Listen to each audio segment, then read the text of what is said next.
بسم الله الرحمن الرحيم. الحمد لله رب العالمين والصلاة والسلام على أشرف الأنبياء والمرسلين ومن تبعهم بإحسان إلى يوم الدين، أما بعد. أعوذ بالله من الشيطان الرجيم. بسم الله الرحمن الرحيم. وإذا قرأت القرآن جعلنا بينك وبين الذين لا يؤمنون بالآخرة حجابا مستورا. محترم حاضرین، میرے دینی بھائیوں اور پردے میں بیٹھی خواتین اسلام، اللہ رب العالمین کا فضل اور شکر ہے کہ ہمیں ایک سلسلہ وار سیرت صحابیہ سننے کا موقع ملا. میں اللہ سے دعا کرتا ہوں اللہ تعالی ہم سب کو عبرت حاصل کرنے کی توفیق دے، آمین. آج جن صحابیات کا ہم لوگ سننے جا رہے ہیں ان میں سے سب سے پہلی صحابیہ حضرت ام سعد رضی اللہ تعالی عنہا کبشہ بنت رافع الانصاریہ. ان کا اصل نام کبشہ بنت رافع الانصاریہ. سعد رضی اللہ تعالیٰ عنہ کی والدہ سعد بن معاذ بڑے مشہور صحابی. پہلے ان کے بارے میں سنیں گے ہم.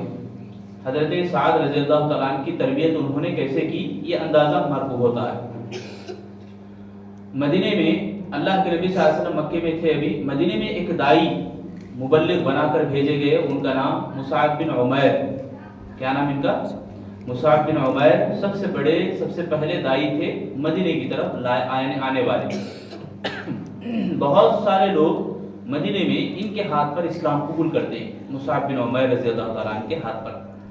مصعب بن عمیر رضی اللہ تعالیٰ عنہ جب آتے ہیں دائی بن کر، ان کے پاس اسعد بن زرارہ ایک صحابی، وہ ہمیشہ ان کا ساتھ دیتے رہتے. تو قبیلے مدینے کے اندر دو مشہور قبیلے تھے، ایک اوس اور ایک خزرج. اوس کے جو سردار تھے اسید بن حضیر رضی اللہ تعالیٰ عنہ.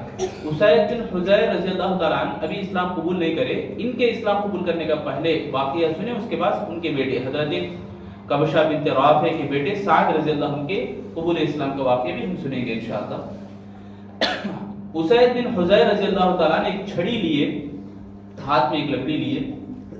باغیچے میں مصعب بن عمیر بیٹھے ہوئے تھے اور ان کے ساتھ اسعد بن زرارہ بھی بیٹھے ہوئے تھے. اسعد بن زرارہ رضی اللہ تعالیٰ عنہ بھی بیٹھے ہوئے تھے. چھڑی لے کر حضرت مصعب رضی اللہ عنہ کے پاس آئے، تشریف لائے اور کہنے لگے. اسید بن حضیر اوس کے سردار تھے. ڈانٹنے لگے غصے کے انداز سے، کیا ایک نیا فتنہ تم لے کے آئے ہو مدینے کو؟ خبردار ہمارے قبیلے کی طرف آئے تو. ڈانٹنے لگے. حضرت مصعب بن عمیر رضی اللہ تعالیٰ عنہ نے بڑے ہمدرد سے، بڑے ٹھنڈے دل سے، اطمینان سے کہا کہ آپ تھوڑی دیر بیٹھو تو صحیح، یعنی تھوڑی دیر کے لیے آپ بیٹھو. تو اگر آپ کو ہماری باتیں اچھی لگیں تو قبول کرو، بری لگیں تو چھوڑ دو، ہم چلے جائیں گے. اس طرح سے بات ہوئی تو اسید بن حضیر بیٹھ گئے. حضرت مصعب بن عمیر رضی اللہ تعالیٰ سورۃ الفاتحہ کی تلاوت فرمائے خیرت کے ساتھ، بڑے اچھے انداز سے. الحمدللہ رب العالمین الرحمن الرحیم مالک یوم الدین ایاک نعبد و ایاک نستعین اہدنا الصراط المستقیم صراط الذین انعمت علیہم غیر المغضوب علیہم ولا الضالین آمین. یہ میں تلاوت کرنے کا مقصد بھی یہ کہ آپ بھی ایک مرتبہ سن لیں خیرات کے ساتھ، اچھے آواز سے، تجوید کے ساتھ پڑھنے کی ہمیں کوشش کرنا ہے. خود پڑھیں اور اپنے بچوں کو بھی سکھائیں. یہ جب سورت تلاوت کی گئی ترتیب سے تجوید کے ساتھ، سبحان اللہ، حضرت اسید بن حضیر اسی وقت قبول کیا اسلام. صرف سورۃ الفاتحہ سنیں اسلام کو قبول کر لیا. تو ان کے تھوڑی دیر کے بعد حضرت سعد رضی اللہ عنہ جب یہ آ رہے تھے تو مصعب بن عمیر رضی اللہ تعالیٰ عنہ کے ساتھ جو بیٹے اسعد بن زرارہ رضی اللہ تعالیٰ عنہ، وہ کہنے لگے دیکھو یہ جو ساتھی آ رہے ہیں سعد رضی اللہ عنہ، سعد بن معاذ، یہ اگر اسلام قبول کر لیے تو مدینے کے بہت سارے قبیلے اسلام قبول کر لیں گے. یعنی ان کا خاندان کنبہ قبیلہ بہت بڑا ہے، آپ ان کو سمجھا دیں، ان سے بات کر لیں. تو مصعب بن عمیر رضی اللہ تعالیٰ عنہ، سعد رضی اللہ عنہ بھی غصے میں آئے. سبحان اللہ. آپ کو یاد ہے عمر بن خطاب رضی اللہ عنہ کے قبول اسلام کا واقعہ، کس قدر طیش میں تھے، جلال میں تھے، قتل کرنے کے در پہ تھے. تو ان تمام غصہ اور قتل کرنے کا جو انتقام لینے کا بدلہ یہ سب بھی ٹھنڈا ہو جاتا ہے، بلکہ ایکسپٹ ہی کر لیتا ہے قرآن مجید کی تلاوت سے، قرآن مجید کو سن کر۔ طفیل بن عمرو دوسی کانوں میں روئی ٹھوس لے کے آئے تھے، مگر کیا ہوا؟ قرآن کو سنے، اسلام قبول کر لیے۔ تو یہ سب باتیں قرآن مجید کا ایک معجزہ ہے، یہ معمولی چیز نہیں ہے۔ ہم سب کو چاہیے کہ اس معجزے کی غنیمت جانیں، معجزے کو غنیمت جانیں اور پڑھنے کی کوشش کریں۔ تو حضرت سعد رضی اللہ عنہ بھی آئے غصے میں، حضرت مصعب بن عمیر رضی اللہ عنہ انہی بھی قرآن مجید کی آیتیں پڑھ کر سنائے تو وہ بھی اسلام قبول کر لیے۔ اب آگے دیکھو، قبیلے میں آنے کے بعد ان کے اپنے قبیلے میں آئے، بنو نجار ان کا قبیلے کا نام۔ مدینے کے اندر بنو نجار ایک قبیلہ، مشہور قبیلہ، بہت سارے قبیلے، بنو ثقیف، بنو نثار ایک قبیلہ، ایسے بہت سارے، بنو عبد الاشہل بول کے قبیلہ، بنو حارث، بنو ساعدہ، ایسے بہت سارے قبیلے ہیں جن کا نام لے کر اللہ کے نبی تعریف کرتے ہیں۔ ان میں سے یہ قبیلے بنو نجار کے تمام لوگوں کے سامنے حضرت سعد رضی اللہ عنہ کھڑے ہوئے اور کہنے لگے، دیکھو میرے قوم کے لوگوں، میں نے اسلام قبول کر لیا ہے، اعلان کر دیا، اور اعلان کرنے کے ساتھ ساتھ دعوت بھی دی، اگر تم لوگ اسلام نہیں قبول کرتے تو میں تمہارے سے رشتہ توڑ لوں گا، سب سے بھی میں الگ تھلگ رہ جاؤں گا، میں کسی سے بات چیت نہیں کروں گا۔ یہ کہنا تھا، شام ہونے سے پہلے پورے قبیلے کے لوگ اسلام قبول کر لیے، اور پیش یعنی سب سے اول پہلے جو تھی ان کی والدہ حضرت کبشہ بنت رافع، سبحان اللہ۔ تو اس سے جو اندازہ ہم کر سکتے ہیں کہ بیٹے کو کیسے انہوں نے بنایا، تربیت کی، کہ پورا قبیلہ ان کی بات کو سننے والا بنا، پورا قبیلہ ان کی بات میں ہاں ملانے والا بنا۔ تو یہ حضرت ام سعد کا کمال تھا، سعد بن معاذ رضی اللہ تعالیٰ عنہ کا ان کا کمال تھا، سبحان اللہ، تربیت کا ایک انداز تھا۔ انس بن مالک رضی اللہ تعالیٰ عنہ کہتے ہیں کہ اللہ کے نبی صلی اللہ علیہ وسلم جب مدینے کو آئے تو مدینے کو آتے وقت مدینے کے تمام بچیاں اور عورتیں اپنے گھروں سے جھانکتے ہوئے گھروں کے باہر آ کر سبحان اللہ کے نبی صلی اللہ علیہ وسلم کی آمد کا یعنی استقبال کر رہے تھے۔ نبی صلی اللہ علیہ وسلم جب آ رہے ہیں تو ان اشعار سے، طلع البدر علینا من ثنیات الوداع وجب الشکر علینا ما دعا للہ داع۔ اس کا معنی کیا بولے تو اللہ رب العالمین کا شکر ہے کہ ایک پہاڑوں کے اوپر سے ایک 14ویں چاند ہمارے لیے اتر کر آیا، ہم دعا کرتے ہیں اللہ سے اور اللہ کا شکر ادا کرنا ہمارے اوپر واجب رہ گیا۔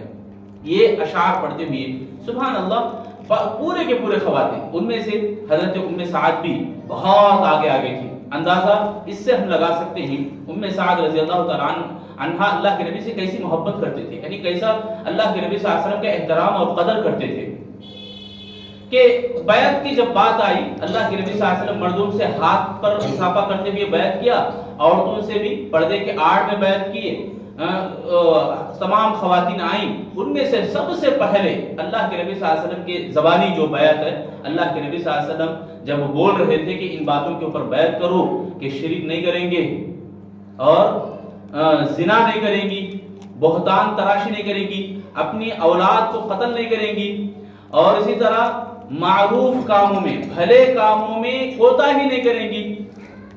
یہ 6 باتیں، سب سے پہلے شرک نہیں کرنا ہے، چوری سے دور رہنا ہے، زنا سے دور رہنا ہے، قتل اولاد سے دور رہنا ہے، بہتان تراشی سے دور رہنا ہے، اور بھلے کاموں میں کوتاہی کرنے سے یعنی معروف کاموں میں سستی کرنے سے اور معروف کاموں کو ٹال دینے سے بچنا ہے۔ یہ 6 باتیں جن کے اوپر بیعت ہو رہی تھی، پہلے بیعت کرنے والوں میں حضرت ام سعد رضی اللہ تعالیٰ عنہا تھی۔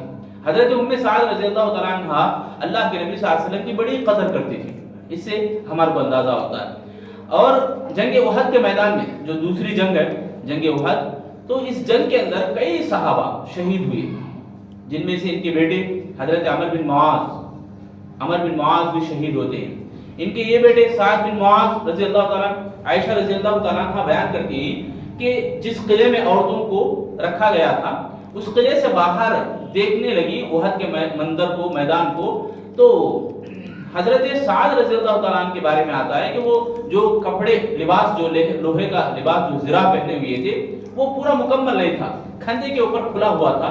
تو ایک دشمن وار کرتا ہے تو کھندے کے اوپر ایک رگ کٹ جاتی ہے، جس سے بہت بڑا زخم ہوتا ہے۔ حضرت سعد بن معاذ رضی اللہ تعالیٰ عنہ کو اسی زخم سے وہ وفات پاتے ہیں، شہید ہو جاتے ہیں۔ تو جب احد کا میدان یعنی جنگ ہو گئی، جو جنگ ختم ہونے کے بعد اللہ کے نبی واپس مدینے کو آ رہے تھے، تشریف لا رہے تھے، تو کئی صحابیات مل رہے تھے. ایک عورت ملی جو بنو دینار کی تھی، بنو دینار کی خاتون ملی. اللہ کے نبی صلی اللہ علیہ وسلم ان کو ان کے والد کی شہادت کی خبر سنائے اور ان کے بیٹے کی شہادت کی خبر سنائے، ان کے شوہر کی شہادت کی خبر سنائے، ان کے بھائی کی شہادت کی. چار مرد. اندازہ لگاؤ کیا بیتے کی عورت کے اوپر. ایک عورت تھی جن کے شوہر کے جب تعلق سے مصعب بن عمیر رضی اللہ تعالیٰ کی بیوی کو جب سنایا گیا، وہ بہت طیش میں آ گئی رونے میں. اللہ کے نبی صلی اللہ علیہ وسلم نے کہا شوہر بیوی کے لیے بہت بڑا مقام اور مرتبے کی حیثیت رکھتا ہے. جب شوہر گزر جاتا ہے بیوی کے اوپر بہت بڑی مصیبت آ پڑتی ہے. اللہ کے نبی کے الفاظ تھے یہ. اس طرح ایک اور صحابیہ اللہ کے نبی صلی اللہ علیہ وسلم ان کو ان کے بھائی، بیٹے، ان کے شوہر کے بارے میں 3 مردوں کی شہادت کی خبر سنائے. بنو دینار کی عورت کے بارے میں تو سبحان اللہ قربان جائیں ہم لوگ، کیسی محبت انہوں نے اللہ کے نبی سے کی کہ انہوں نے جب اللہ کے نبی صلی اللہ علیہ وسلم کا چہرہ دیکھ لیا، اللہ کے نبی صلی اللہ علیہ وسلم کی صورت ان کو نظر آ گئی تو فوراً کہا کل مصیبت بعدک جلل. اب مجھے کوئی پرواہ نہیں، کسی کی بھی پرواہ نہیں، مجھے میرے اوپر کوئی مصیبت بھی اب کچھ بھی نہیں بگاڑنے والی، جب اللہ کے نبی صلی اللہ علیہ وسلم باحیات ہیں اور اچھے ہیں، خوشحال ہیں. جبکہ ان کے 4 مرد شہید ہو گئے. سبحان اللہ. اتنے میں حضرت سعد رضی اللہ تعالیٰ عنہ اللہ کے نبی کے اونٹنی کے لگام کو تھامے ہوئے تھے، رسی کو پکڑے ہوئے تھے. اللہ کے نبی صلی اللہ علیہ وسلم اونٹ کے اوپر بیٹھے چل رہے تھے تو حضرت ام سعد کبشہ رضی اللہ عنہ بھاگتی بھی آئیں، دوڑتی بھی اللہ کے نبی کے پاس آئیں. اللہ کے نبی صلی اللہ علیہ وسلم نے حضرت سعد رضی اللہ عنہ کی بات سنی کہ سعد رضی اللہ عنہ نے کہا کہ اے اللہ کے نبی میری والدہ آ رہے ہیں. تو اللہ کے نبی نے مرحبا کہا، کھڑے ہو گئے، اتر گئے اونٹنی سے، سواری سے اتر گئے اور حضرت سعد رضی اللہ عنہ کو خوشخبری دی کہ تم خوش ہو جاؤ کہ تمہارے جو اولاد ہے، تمہاری عمر بن معاذ جو تمہارے بیٹے ہیں، ان کی شہادت ہوئی اور تمام شہداء جنت میں ایک جگہ جمع ہو کر اللہ رب العالمین نے جمع کر دیا، جنت میں داخلہ کر دیا ہے. یہ خوشخبری سنایا. تو یہ حضرت ام سعد رضی اللہ تعالیٰ عنہ تھی. اللہ کے نبی صلی اللہ علیہ وسلم سے انہوں نے پوچھا بھی، حضرت ام سعد رضی اللہ تعالیٰ عنہ نے کہا کہ ہمارے لواحقین کے بارے میں دعا کریں. اللہ کے نبی دعا دیتے ہیں فوراً، اللہم اذہب حزن قلوبہم وجبر مصیبتہم. اللہ تعالیٰ، اللہ کے نبی کہتے ہیں اللہ تعالیٰ تمہارے جو بھی تمہارے اوپر مصیبت آئی اسے اللہ تعالیٰ دور کرے اور تمہارے غم کو دور کرے اور اللہ تعالیٰ تمہارے دلوں کو جوڑ دے، مضبوط رکھے. یہ دعا اللہ کے نبی صلی اللہ علیہ وسلم دیتے ہیں. اسی طرح حضرت سعد رضی اللہ عنہ کی وفات ہوئی. مدینے کے اندر بنو قریظہ ایک قبیلہ تھا، بنو قریظہ کے سردار حضرت سعد بن معاذ رضی اللہ عنہ تھے. تو بنو قریظہ نے خیانت کی، غداری کی، دھوکہ دیے اللہ کے نبی صلی اللہ علیہ وسلم کو. اس کی پاداش میں لگ بھگ 25 دن یا 15 دن تک محاصرہ رہا. اس کے بعد وہ اللہ کے نبی صلی اللہ علیہ وسلم سے درخواست کرے کہ ہم ہمارے سردار سعد رضی اللہ تعالیٰ عنہ کی بات مانیں گے. سعد رضی اللہ عنہ نے فیصلہ دیا. سعد رضی اللہ عنہ کو جو زخم ہوا تھا جس کی وجہ سے بہت زیادہ خون بہہ رہا تھا اور اللہ کے نبی صلی اللہ علیہ وسلم نے حکم دیا تھا کہ مدینے کے اندر ہی وہ ایک روم، ایک ٹینٹ لگا کر اسی میں رہیں تاکہ ان کا علاج بھی ہوتا رہے اور اللہ کے نبی خود آ کر دم کرتے رہیں اور اعادت بھی کرتے رہیں، بیمار پرسی بھی کرتے رہیں. تو حضرت سعد رضی اللہ عنہ کو اٹھا کر لایا گیا وہاں میدان میں. بنو قریظہ کے تمام لوگوں کے سامنے حضرت سعد فیصلہ کرتے ہیں کیا بول کر کہ تمام مرد جو جنگجو ہیں ان کو شہید کر دیں اور عورتیں اور بچوں کو نوکرانی یعنی غلام بنا لیں اور ان کے بوڑھوں کو بھی چھوڑ دیں، ان کے بوڑھوں کو بھی اس طرح سے کام دیں اور جو بھی جنگجو ہے اس کو شہید کریں. یہ بات حضرت سعد رضی اللہ تعالیٰ عنہ فیصلہ کرتے ہیں. ان کے فیصلے پر اللہ رب العالمین مسکراتے ہیں. ان کا جب یہ فیصلہ ہوا تو اللہ کا بھی یہی فیصلہ تھا. بہت سارے ایسے صحابہ ہم نے سنا کہ اللہ کے نبی اللہ تعالیٰ مسکرایا بہت سارے ایسے لوگوں کے بارے میں جن میں سے حضرت سعد بن معاذ رضی اللہ عنہ جن کا فیصلہ سن کر اللہ تعالیٰ مسکراتا ہے سبحان اللہ. اور ان کی وفات کے بعد جب اسی زخم سے وہ وفات پاتے ہیں، شہید ہو جاتے ہیں، حضرت سعد کی والدہ بہت زیادہ روتی ہے. ام سعد قبشہ بنت رافع رضی اللہ تعالیٰ عنہ بہت زیادہ روتی ہیں. اللہ کے نبی انہیں تسلی دیتے ہیں تم نے ایسے بیٹے کو جنم دیا کہ تمہارے بیٹے کے فیصلے پر اللہ مسکرایا ہے، تمہارے بیٹے کی موت پر اللہ رب العالمین کا عرش ہل گیا، غم میں ہل گیا سبحان اللہ، غم کے مارے ہل گیا عرش اللہ رب العالمین کا. اور اللہ کے نبی صلی اللہ علیہ وسلم انہیں تسلی دیتے ہیں، دلاسا دیتے ہیں حضرت سعد رضی اللہ تعالیٰ عنہ کے وفات کے بعد. یہ تھی حضرت ام سعد کبشہ بنت رافع. ان کے بعد ام المنذر رضی اللہ تعالی عنہ، ان کا اصل نام سلمہ بنت قیس. ان کی دو بڑی صحابیات گزری، دو بڑی بہنیں صحابیات گزری ہیں. ایک ہیں ام سلیم رضی اللہ تعالی عنہ، جن کے بیٹے انس بن مالک اللہ کے نبی کو ہبا کر دیتی ہیں. ام سلیم اور عمیرہ بنت قیس، یہ دونوں بڑی صحابیات بنی اور اللہ کے نبی صلی اللہ علیہ وسلم کو یہ خالہ لگتی ہیں. ام المنذر رضی اللہ تعالی عنہ اللہ کے نبی کی خالہ لگتی ہیں. اور ان کے بارے میں آتا ہے کہ اللہ کے نبی صلی اللہ علیہ وسلم کے لیے کھانا بنا کر جب جمعہ آتا، بلکہ جمعہ کے علاوہ بھی اللہ کے نبی کی بڑی قدر کرتے تھے. خاص طور سے جمعہ کے دن اللہ کے نبی اور صحابہ اکرام ان کے پاس آتے اور اللہ کے نبی صلی اللہ علیہ وسلم کچھ دیر بیٹھتے، ان سے بات چیت کرتے اور ام المنذر کھانا پکا کر ان کے سامنے پیش کرتی. صحابہ بھی کھاتے اللہ کے نبی صلی اللہ علیہ وسلم کے ساتھ. اور اللہ کے نبی صلی اللہ علیہ وسلم کے پاس جب بیعت کرنے کے لیے آئیں تو سبحان اللہ یہ بھی بہت آگے تھی. جو سورۃ الممتحنہ کی آیت ہے، یا ایھا النبی یا ایھا الذین آمنوا اذا یبایعنک علی الا تشرکن باللہ شیئا ولا یسرقن ولا یزنین ولا یقتلن اولادہن. یہ جو آیت ہے سورۃ الممتحنہ کی، جو 6 باتیں میں ابھی ذکر کیا، ان 6 باتوں کے اوپر بیعت ہوتی تھی اور یہ بھی مکمل بیعت کرتے تھے. اور یہ 2 مرتبہ بیعت کرنے والی خاتون کہلائیں، 2 مرتبہ بیعت کرنے والی صحابیہ کہلائیں. ایک مرتبہ تو یہ مدینے میں، اور دوسری مرتبہ جب صلح حدیبیہ ہوا، جب صلح حدیبیہ کے موقع پر اللہ کے نبی کو عمرہ کرنے سے روک دیا گیا. اللہ کے نبی صلی اللہ علیہ وسلم عثمان بن عفان رضی اللہ عنہ کو بھیجے تھے. عثمان رضی اللہ عنہ کو انہوں نے وہیں پر روک کے رکھا اور یہ باور کرایا، یہ اعلان کروایا، یہ کہلوہ بھیجایا کہ عثمان رضی اللہ عنہ کو ہم نے قتل کر دیا ہے. جب صحابہ اکرام تمام کو غصہ آتا ہے، اللہ کے نبی کو غصہ آتا ہے، انتقام لینے کے لیے تمام لوگ ایک درخت کے نیچے بیعت کرتے ہیں. تو اس بیعت کے ٹائم پر بھی اللہ کے نبی نے کہا، تمام بیعت کرتے ہیں کہ ہم عثمان رضی اللہ عنہ کا بدلہ لے کر ہی یہاں سے جائیں گے. حالانکہ ان کے پاس کوئی ساز و سامان نہیں، کچھ بھی تیار ہو کے وہ نہیں آئے تھے، پھر بھی عزم ایسا کہ عثمان رضی اللہ عنہ کا بدلہ ہم لیں گے. اس وقت اللہ کے نبی نے کہا، لا يدخل النار احد ممن باع تحت الشجرہ. جو بھی آدمی درخت کے نیچے بیعت کیے ہیں وہ سب کے سب جنتی ہیں. تو جنت کی بشارت اس طرح سے ام المنذر پاتی ہیں. اور حضرت اللہ کے نبی صلی اللہ علیہ وسلم جب بنو قریظہ کے تمام لوگ جو جنگجو تھے ان کو قتل کرنے کی بات جب آئی، ابھی ہم نے سنا واقعہ، حضرت سعد رضی اللہ عنہ فیصلہ دیے بنو قریظہ کے تمام نوجوان جنگجو لوگوں کو قتل کریں. ان میں سے ایک آدمی تھے رفاعہ بن سموال. یہ کیا کرے، ام المنذر جو اللہ کے نبی کی خالہ ہے، تو بھاگتے ہوئے ان کے پاس آئے اور پناہ لینے کی درخواست کریں. عرب میں یہ ہوتا تھا، مشہور تھا کہ جو بھی پناہ مانگتے تو وہ عرب فوراً پناہ دے دیتے، یعنی پیچھے نہیں ہٹتے تھے.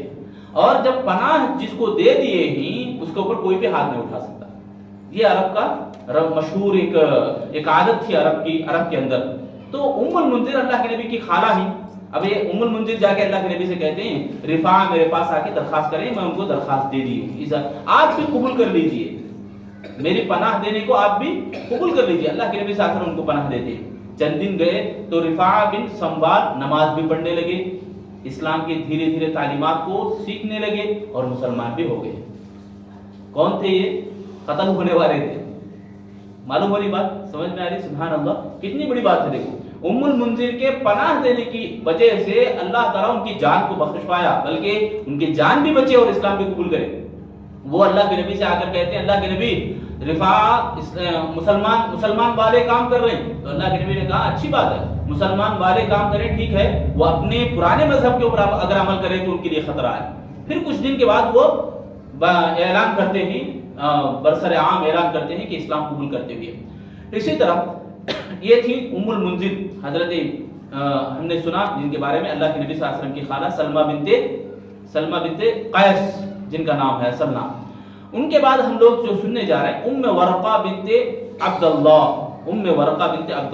ان کے بارے میں سبحان اللہ کتنی بڑی بات ہے کہ ان کی جو فضیلت ہے، ان کا جو مقام ہے، اللہ کے نبی صلی اللہ علیہ وسلم ایک جملے میں ان تقوم دارہا، کہ یہ امامت کرے اپنے گھر کی عورتوں کی اپنے گھر کے اندر. کن کو بول رہے ہیں؟ ام ورقہ بنت عبداللہ رضی اللہ تعالیٰ عنہ کو اللہ کے نبی یہ اجازت دے رہے ہیں کہ ام ورقہ اپنے گھر کی عورتوں کو اپنے گھر کے اندر نماز باجماعت پڑھائے، امام بن کے، یعنی امامت کرائے، باقاعدہ اللہ کے نبی یہ اجازت دیتے، گویا یہ بہت بڑی عالمہ، فاضلہ اور حافظہ، سبحان اللہ، قرآن مجید کی حفظ کی ہوئی تھی یہ صحابیہ، تو قرآن مجید کو بڑے زور سے بھی پڑھتی تھی۔ ہمارے گھروں میں یہ عادت نہیں ہے، ہمارے گھروں کے اندر کیا آتی، لڑنے کی باتیں، جھگڑنے کی باتیں زیادہ زور سے آتی ہیں باہر۔ سبحان اللہ، یہ خاتون ایسی تھیں، آپ کو اندازہ ہوگا، میں آگے جو واقعہ بتانے جا رہا ہوں وہ واقعہ ہمارے لیے بہت بڑا عبرتناک واقعہ، ہم سب کے ہوش اڑا دینے والا واقعہ، سبحان اللہ۔ بدر کا منظر آیا، مدینے کے اندر سب سے پہلی جنگ جو ہوئی بدر میں اللہ کے نبی صلی اللہ علیہ وسلم سے کئی عورتیں بھی آ کر پوچھنے لگی، ہمیں بھی اجازت دیں، ہم بھی آئیں گے، ہم بھی شہید شہادت کا مقام یعنی مرتبہ پائیں گے، یا کم سے کم زخمیوں کو پانی پلائیں گے، یہ کام تو ہم کریں گے۔ اس طرح سے بہت ساری صحابیات بھی آیا کرتی تھی۔ تو جنگ بدر کے اندر جب اجازت پوچھی ام ورقہ رضی اللہ تعالیٰ عنہ، اللہ کے نبی صلی اللہ علیہ وسلم نے کہا تمہاری شہادت تمہارے گھر میں ہے۔ کیا بول رہے ہیں؟ تمہاری شہادت تمہارے گھر میں لکھی ہوئی ہے۔ اب یہ پریشان ہوئی کہ میری شہادت میرے گھر میں کیسا ہونے والی ہے، میری شہادت میرے گھر میں کیسا ہونے والی ہے۔ تو جب ام ورقہ رضی اللہ تعالیٰ عنہ انتظار کرنے لگی، اللہ کے نبی کی بات جھوٹی نہیں ہو سکتی، سبحان اللہ، اللہ کے نبی جو بات بولے وہ کبھی بھی رائے گاہ نہیں ہے۔ تو اللہ کے نبی کا زمانہ ہو گیا، عمر بن خطاب رضی اللہ عنہ کا زمانہ ہو گیا۔ عمر بن خطاب رضی اللہ عنہ کے زمانے میں جب عمر بن خطاب رضی اللہ عنہ کا زمانہ آتا ہے تو ان کے پاس، ام ورقہ کے پاس ایک کنیزہ، ایک مرد غلام اور ایک کنیزہ، ایک باندی نوکرانی تھی۔ یہ دونوں ہمیشہ دیکھتے تھے ام ورقہ کو کیسے ہمیں ان سے بچ کر بھاگ جائے، نکل جائے۔ اب کسی صورت نہیں نکل رہی، تو یہ دونوں کیا کرے، ایک مرتبہ ام ورقہ آرام کر رہی تھی، سو رہی تھی، تو ان کو قتل کر دیا، گھر ہی کے اندر مار دیا اور چادر اڑا کے چلے گئے، چپکے سے چھپ کر۔ اب یہ اپنے آپ کو یعنی ہمیں آزاد ہونا، ہمیں اس گھر سے باہر جانا، بھاگ جانا، یہ اس کے جنون میں تھے، یہ دیوانے ہو گئے تھے۔ ان کا انجام کیا ہونے والا ہے ان کو معلوم نہیں تھا۔ جب یہ چلے گئے تو دیکھو گھروں کے اندر ہماری جو حالت ہوتی اور صحابہ اور صحابیات کے گھروں کے اندر جو حالت ہوتی، اس سے ہم اندازہ لگائیں۔ جب تھوڑی ہی دیر گزری، صحابہ اکرام دوڑ کے گھر کے اندر آئے، یعنی صحابہ اکرام جلدی سے گھر کے اندر آئے تو دیکھا کہ ام ورقہ کے اوپر چادر اڑایا ہوا ہے۔ تو معلوم کر کے دیکھا گیا، عورتیں آئیں، دیکھی تو وفات پا گئی، شہید ہو گئی۔ میں یہ آپ کو بتانا چاہ رہا ہوں کہ ام ورقہ رضی اللہ تعالیٰ عنہ کے بارے میں آزو بازو جتنے بھی گھر ہیں، تمام گھروں میں یہ مشہور تھا کہ ام ورقہ ہمیشہ قرآن کی آواز، ان کے ذریعے سے قرآن کی آواز ہمارے کو سنائی دیتی۔ اب تھوڑی دیر چپکے رہ گئی تو کیا ماجرا ہوا، کیا معاملہ ہوا معلوم نہیں، تو فوراً معلوم کرنے کے لیے بھیجے۔ ایک تو یہ کہ خود قرآن پڑھنے والے، دوسرا یہ کہ دوسرے آس پاس یعنی گلی کے اندر، ماحول کے اندر یہ مشہور ہو جانا کہ یہ اللہ والی تھیں، یہ ایسی عادت کے ساتھ جڑی ہوئی تھیں کہ قرآن پڑھنے والے، سبحان اللہ، کتنی بڑی بات ہے۔ دیکھو آپ کو وہ حدیث بھی میں یاد دلاؤں، حدیث جبرائیل، جس میں صحابہ اکرام کہتے ہیں کہ ہم میں وہ جو آدمی آنے والا، سفید کپڑے اور سیاہ بال، مسافر بھی نہیں ہیں، تو جبرائیل تھے۔ جبرائیل کے بارے میں صحابہ یہ اندیشہ پیش کرتے ہیں کہ ہمارے میں کوئی ان کو نہیں جانتا۔ اس کا مطلب کیا کہ ہر صحابی، ہر ساتھی یعنی ہمارے آس پاس ماحول میں کیا کچھ ہو رہا ہے یہ باتیں معلوم کرتے تھے، اڑوس پڑوس میں کیا ہو رہا ہے کیا نہیں، یہ چیز کی جانکاری لیتے تھے صحابہ کرام صحابیات۔ تو ان کے بارے میں جب آیا کہ سبحان اللہ، حضرت ام ورقہ رضی اللہ تعالیٰ عنہ کے بارے میں جب وہ شہید ہو گئی تو فوراً گھر کے آس پاس، آزو بازو کے گھر کے لوگ بھاگتے ہوئے تیزی سے آ کر دیکھے تو ام ورقہ شہید پا گئی ہیں۔ تو یہ نبی صلی اللہ علیہ وسلم کی جو بشارت، نبی صلی اللہ علیہ وسلم کی جو پیشن گوئی تھی، وہ عمر بن خطاب رضی اللہ عنہ کے دور میں پوری ہوتی ہے اس طرح سے۔ اس کے بعد حضرت عمر بن خطاب رضی اللہ عنہ، امیر المومنین، کیا کرتے ہیں کہ وہ چھان بین کرنے کے لیے کہتے ہیں، تو یہ دونوں پکڑے جاتے ہیں، دونوں کو لے کر سب سے پہلے یہ اس طرح سے سزا اسلام کے اندر دی جاتی ہے کہ ان کو رسی کے اوپر سولی پر لٹکایا جاتا ہے، دونوں کو موت یعنی جو ان کی جان کے بدلے جان قصاص میں مار دیا جاتا ہے۔ تو یہ تھی حضرت ام ورقہ رضی اللہ، ام ورقہ بنت عبداللہ رضی اللہ تعالیٰ عنہ۔ اس کے بعد انشاءاللہ آئندہ سنیں گے ہم لوگ درہ یعنی حضرت درہ رضی اللہ تعالیٰ عنہ، ابو لہب کی بیٹی اسلام قبول کرنے کا واقعہ، یہ آئندہ اتوار ہم سنیں گے. اللہ سے میں دعا کرتا ہوں اللہ تعالیٰ ہم لوگ جو بھی واقعات سنے ہیں عبرت حاصل کرنے کے اللہ ہم سب کو توفیق دے. آمین یا رب العالمین.